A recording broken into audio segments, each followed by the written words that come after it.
छ।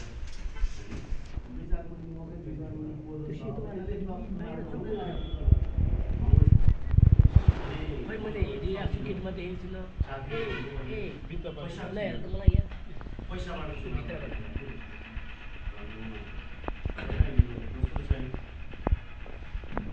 मलाई पनि आफूलाई हामी साँच्चै वास्तवमा सम्मान छ। दुई तिहाईको सरकार